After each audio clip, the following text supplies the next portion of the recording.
It is time to continue with some bowl predictions.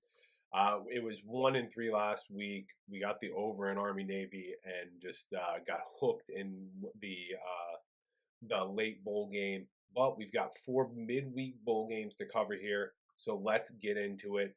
We are going to start off with the Scooters Frisco Bowl that is tonight. We have Memphis and West Virginia. Memphis was 14th in the nation in points per game this year. They were 9th in yards per game. They're 34th in running yards, 25th in passing. Memphis is also 12th in the nation in passes per game. Seth Hennigan's completed 291 of 451 passes for 3,208 yards and 23 touchdowns. Been picked off just 6 times. He also has a running touchdown. West Virginia struggled on defense. They're 109th in opponent points per game, 101st in opponent yards per game. They're 64th against the run, but 120th against the pass. Josiah Trotter's in the transfer portal, so they're going to need people to step it up. That's where Wilson's going to come in. He led the team in tackles, has 3 pass breakups, 2 interceptions, and a touchdown. This game opened Memphis being a 1.5 point favorite. It's moved to 4.5, 5.5, 6.5 in some places. And this is partially due to 11 West Virginia players not playing in this game. West Virginia is just 3-5 against the spread as an underdog this year. Memphis is 6-6 against the spread. Still, West Virginia struggled against the pass. Seth Hennigan's been great for Memphis. Take Memphis in this one. Memphis minus 4.5, minus 110 on Hard Rock. Moving to the Boca Raton Bowl, we got Western Kentucky and James Madison.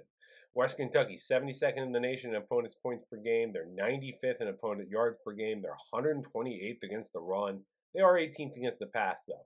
Devonta Matthews has led the team in tackles this year. He has 2 interceptions and 4 fumble recoveries.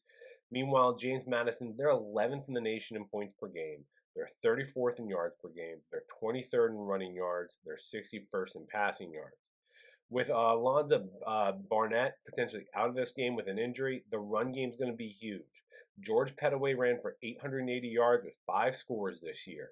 There's a ton of uncertainty in this game based on who's going to be playing for Western Kentucky. Still, Western Kentucky lost 3 of their last 5. One of the wins was over Jacksonville State, which didn't do much because they knew they'd be facing Western Kentucky the next week. Further, James Madison's run the ball well this year. They're facing a Western Kentucky defense that's awful against the run. We're going to take James Madison. James Madison minus 6.5, minus 110 on Hard Rock. Moving to the Art of Sport LA Bowl, we got Cal and UNLV. Cal was 72nd in the nation in points per game while sitting 52nd in yards per game. They're 105th in the run, but they were 15th in the pass. Problem is, Fernando Mendoza in the transfer portal. Top wide receiver, Nizia Hunter in the transfer portal. It means Javian Thomas is going to have to step up, the running back. He ran 91 times for 598 yards and 7 scores. UNLV was 35th in the nation in opponent points per game. They were 49th in opponent yards per game. 19th against the run, 95th against the pass. Jackson Woodard has led the way there. He led the team in tackles while having 3.5 sacks, 4 interceptions, 9 pass breakups, 2 fumble recoveries, and a touchdown. UNLV is just 7-6 against the spread, but they covered in 2 of the last 3. Cal is 6-6 against the spread. They failed to cover in each of their last 3. The weakest part of the UNLV squad has been the pass defense. Still, Cal's most likely going to be sending out an inexperienced quarterback in this one. UNLV has been the better team this year. They get the win. We got this just yesterday on our article at plus 100 for Moneyline. I'd still take Moneyline now. UNLV Moneyline minus 137 on Ballybet. And finally, we got the R+L Carriers New Orleans Bowl. Georgia Southern's 83rd in the nation in opponent points per game while sitting 120th in the nation in opponent yards per game. They're 103rd against the run. They're 123rd against the pass. Chance Gamble's led the defense. He's 4th in the team in tackles, having 6 pass breakups, 3 interceptions, a forced fumble, and a fumble recovery. Sam Houston, not great on offense. They're 94th in the nation in points per game. They're 87th in yards per game. They are 26th in the run, but they're 121st in the pass. Hunter Watson has led the way for Sam Houston. He's completed 152 of 253 passes for 1,598 yards and 11 touchdowns with 8 interceptions. Still, he's been great on the ground. He's run 152 times for 623 yards and 7 touchdowns on the year. Still, Casey Keeler moved on to Temple from Sam Houston. 21 players have entered the transfer portal for Sam Houston.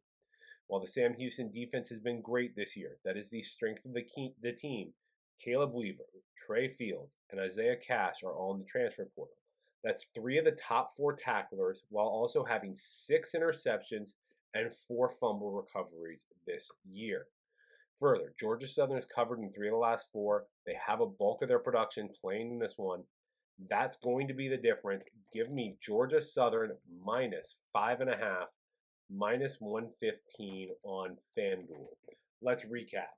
We got Memphis minus 4.5, James Madison minus 6.5, UNLV money line, and Georgia Southern minus 5. This content, make sure to hit the like button, subscribe, share it with your friends. We'll be back later this week for the bowl picks for Friday and Saturday.